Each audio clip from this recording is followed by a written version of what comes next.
नमस्कार. मी सर्जेराव पाटील सातारा इथून आलोय आणि 18 मी पाटबंधारे खात्यातून 18 साली रिटायर झालो. त्यानंतर सामाजिक कार्य करत असताना गर्जे मराठीबद्दल मला माहिती समजली आणि गेल्या वर्षी कॅलिफोर्नियामध्ये जे समिट झालं त्याला मी आलो होतो.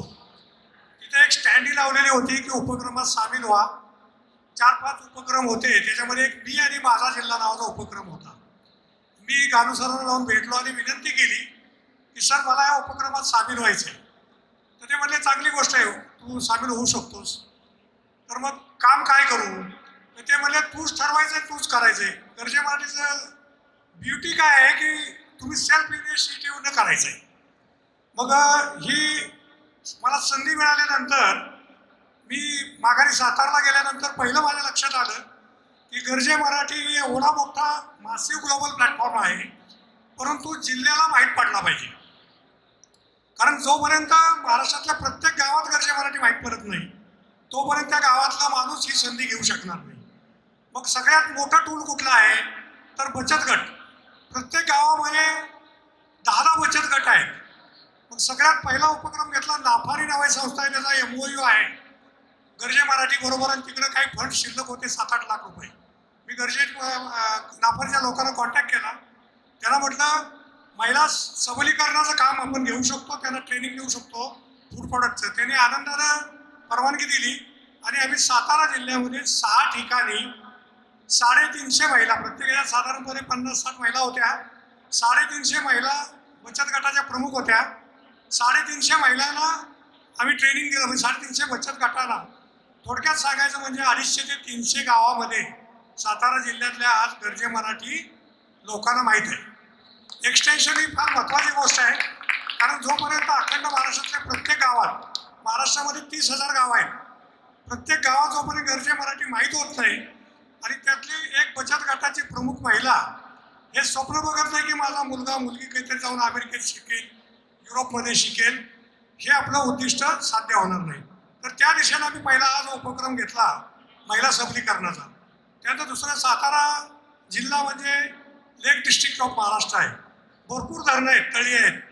तर तिथं माझे एक मित्र आहेत, मेकॅनिकल आणि इलेक्ट्रिकल इंजिनिअरिंग त्यांनी केलं. मुंबईमधून येऊन त्यांनी तिलापिया फिश फार्मिंग सुरू केलं. तर मी त्यांना विनंती केली की जेही लोक येतील त्यांना फिश फार्मिंगचं ट्रेनिंग द्या. मग ते म्हटले कसं करूया? तर गर्जे मराठी मार्फत आपण तिथं तारळी धरणावर ट्रेनिंग सेंटर उभं केलं तिलापिया फिश फार्मिंगचं आणि लोक येऊन प्रशिक्षण घेत आहेत. असे आम्ही एक उपक्रम घेतोय. तर हे फार महत्त्वाचे 2 उपक्रम मी सांगितले. त्यातलं मला तुम्हाला एक फार महत्त्वाची गोष्ट सांगायची होती की एखादी गोष्टबद्दल लोक माहिती घेतात आणि कसे इन्व्हॉल्व होतात. माजी मुख्यमंत्री पृथ्वीराज चव्हाण त्यांनी आपल्या कॅलिफोर्निया समिटसाठी हे दिलं होतं, स्पीच दिलं होतं. त्यांच्या पत्नी सतोशीला भावी त्यांना हे कळलं की महिलांचं ट्रेनिंग गर्जे मराठी मार्फत सुरू झालं आहे. तर त्यांनी कॉन्टॅक्ट करून मला सांगितलं की मी एका ट्रेनिंगला येणार आहे. तर त्या बाईच्या ट्रेनिंगला आल्या आणि विशेष म्हणजे त्यांनी स्वतः तिथं महिलांना ट्रेनिंग दिलं आणि सर्व उपक्रमाची माहिती घेतली. तर अशा प्रकारे आपण सातारा जिल्ह्यामध्ये एक्सटेन्शन करतोय. म्हणजे आपण काम अजून तर सुरू नाही केलं, आपण लोकांच्यापर्यंत पोहोचतोय, त्यांना गर्जे मराठीबद्दल माहिती देतोय. मला याच्यामध्ये फार ह्यानं सांगावंसं वाटतं की रात्र आणि दिवस गर्जे मराठीची माणसं बघत नाहीत. आणि हा अनुभव परवा मी कोल्हापूरमध्ये घेतला. गानू सरांनी मला सांगितलं की कोल्हापूर आपल्याला गर्जे मराठी सुरू करायचं आहे आणि बंटी पाटील, सतेज पाटील साहेब त्यांना तू भेट आणि त्यांच्याशी बोल. माझी थोडी गडबड झाली कॅलिफोर्निया आणि इंडियाच्या टायमिंगची. भारतातल्या संध्याकाळच्या 4 वाजता कार्यक्रम ठेवूया असं मी बंटी पाटील साहेबांना बोललो.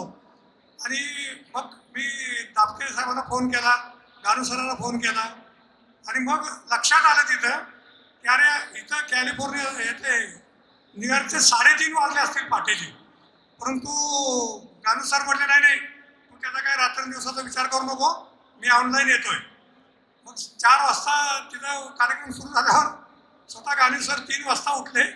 बरोबर त्यांनी आत्ताडे साहेबांना पण बोलवलं, ललित शिंदे साहेबांना जागा केलं आणि तिघांनी ऑनलाईन तिथल्या पहाटे 3:30 वाजता सगळ्यांना ॲड्रेस केलं. म्हणजे गर्जे मराठी किती जिद्दीने काम करते. सतेज पाटील साहेब मला म्हणले, अहो पाटील तुम्ही असं का केलं? म्हणून साहेब माझी गडबड झाली. ते स्वतः म्हणले, अरे असं असतं तर आपण अजून 3 तासानं कार्यक्रम ठेवला असता. विशेष म्हणजे जवळजवळ 100 व्यावसायिक कोल्हापूरमधले त्या कार्यक्रमाला हजर होते. फक्त फार शॉर्ट टाईममध्ये नोटीस गेल्यामुळं ते येऊ शकले नाहीत, पण पुढच्या वर्षी त्यांनी बऱ्याच संख्येने यायचं मान्य केलेलं आहे. तर असा आपण प्रत्येक जिल्ह्यामध्ये जातोय, रत्नागिरीमध्ये जातोय, सांगलीमध्ये जातोय. तर मी आणि माझा जिल्ह्याचा हा प्रवास आपण सर्व जिल्हे कव्हर झाल्याशिवाय थांबवणार नाही आणि आपल्याला त्यातून फार मोठा आउटपुट मिळेल. एवढं बोलून मी माझे 2 शब्द